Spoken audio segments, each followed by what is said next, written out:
Hey, what's up, everybody? This is Big Russ for Road Tripping RC, and today we're not working on 24s, we're not working on 18s, we're working on this bad boy.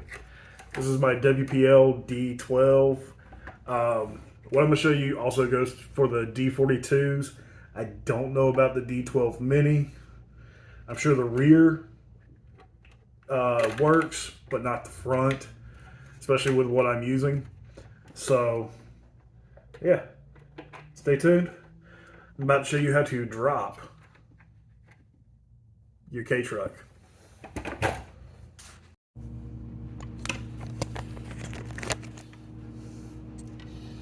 All right. So I've already prepped the cab, taking the two Phillips screws that hold the cab in. There's this little tab you have to pull off to be able to pull this out, and then I disconnected my headlights just to get access. So this is a quick, easy one. All you're gonna need is a 2mm hex, and these are, where did I put the bag? These are Traxxas screws. I just had it. This is the problem with working out of your hotel room. So Traxxas, part number 2578. This cost me $3 for 6 screws. If you already got them, great. If not, you'll have to pick them up. So on the stock WPLs, upper control arms, you have these 4 holes, right? You take this M3 screw and you just put it in.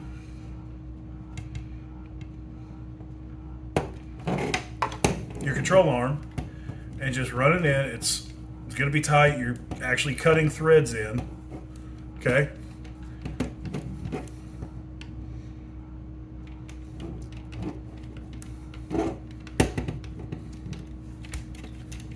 And you can see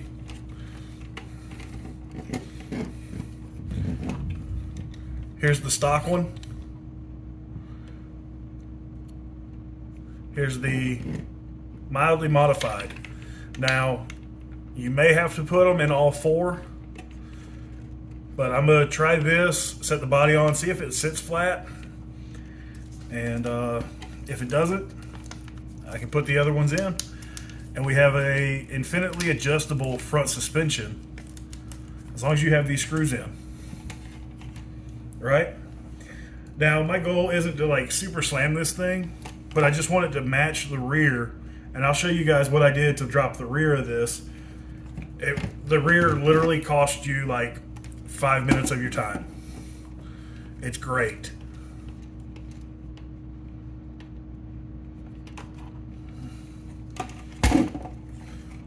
And now, what you can't see is I'm looking at the front of the truck while I'm screwing this in.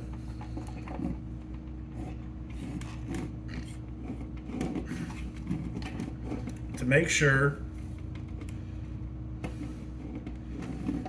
that my arms are sitting somewhat even.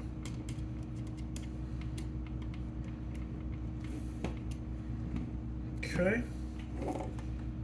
Okay. Now, I'm not too happy, if you can see, how this is sitting barely on the edge. So I'm definitely going to have to run that second screw in on the back side. But while I'm here,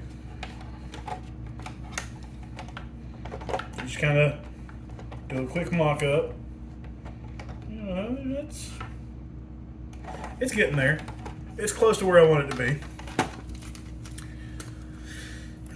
So while we're here, so on the stock WPLs and the D42s, you've got 2 leaf springs, or 2 spring packs on the outside of your leaf springs.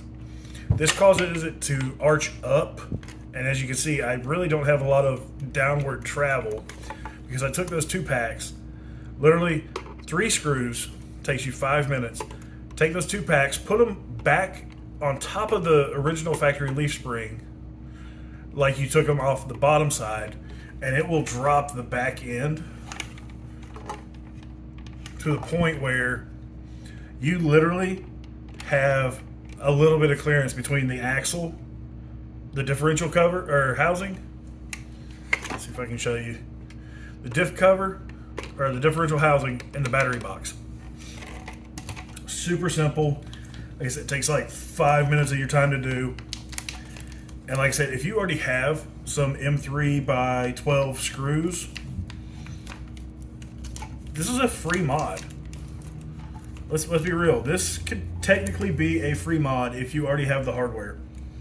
So keep that in mind, guys. Like, RCs shouldn't have to cost you a ton of money to have fun. These things go for $70 to $80, depending on where you're at, depending on what setup you get.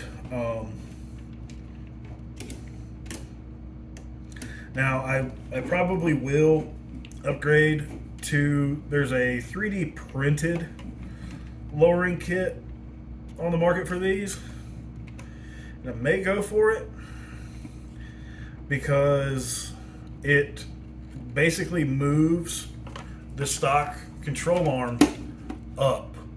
Okay, so the stock spring and everything moves up, dropping the front down, and it has a flatter lower control arm, which I'm a huge fan of.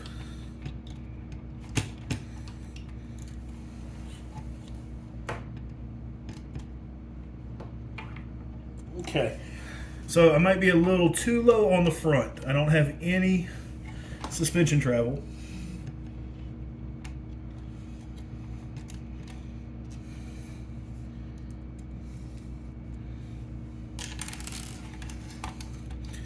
And I'm going to do the same thing on this side where I put the, you see I've got the 2 screws.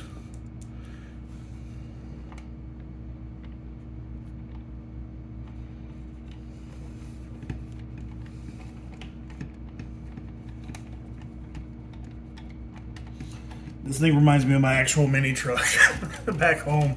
It has no suspension, and it's awesome. So just like that, I mean, I have some up travel, but I have a feeling my scale, transmission, and motor are going to be my limiting factors on the front. I'd say that's about it. Let's get this plugged back in. And if you haven't seen one of these things in action, let me tell you, it is an absolute riot. They're dirt cheap. That's why everybody's loving them right now. You can jump on Etsy and find all kinds of body kits. Guys are turning these into rock crawlers or overland rigs. Like, the amount of customization you get is unreal. Now, the one thing I will say I'm not a fan of are the 2 body posts on the bottom of the cab. You gotta try to line everything up at one time, including the 2 tabs that go under the bed. And just it snaps together real easy once everything is lined up.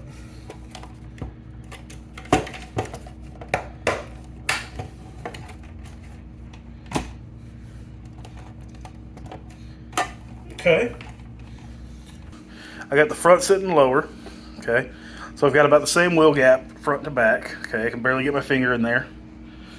Okay. Versus how it was sitting about like that. So I've lowered it down. And I'll give you guys a quick test run of this thing here in a second.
And just, you know, for the fun of it.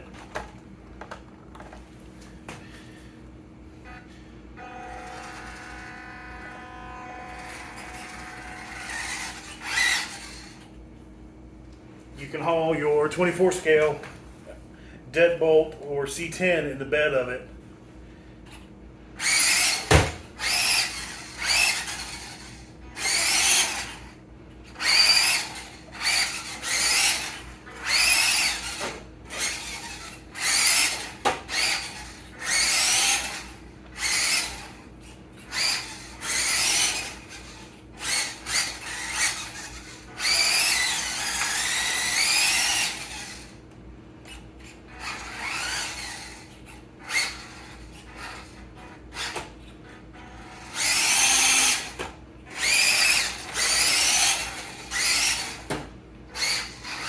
Now, does it drift as good with weight in the bed? No. But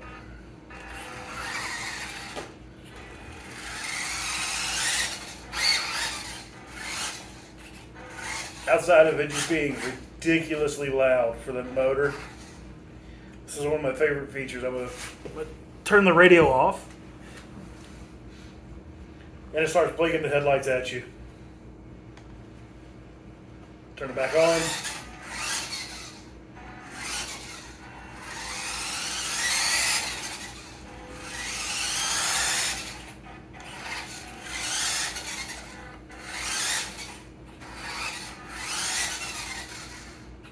Again, this is the supposed blue color.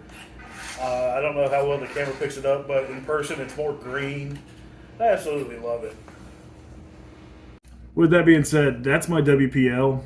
Such an awesome little truck. Like I said, less than $100, you can pick one up, either the pickup or the van. Etsy has a ton of 3D printed parts for you. That has, I forgot what brand, drift wheels on them. And I think it just looks great. It's such a fun little truck. You can't go wrong with, you know, $100 truck that you can beat on. Like, these bodies are tough. They're hard plastic. And as you can see, the C10 fits perfectly in the bed. So I smoked the servo in it. I got a new servo with servo horn to go on it. I got a battery strap for the LCG rig. So those will be coming up here soon. Keep on crawling, drifting, whatever you're into, just keep the sticky side down, guys.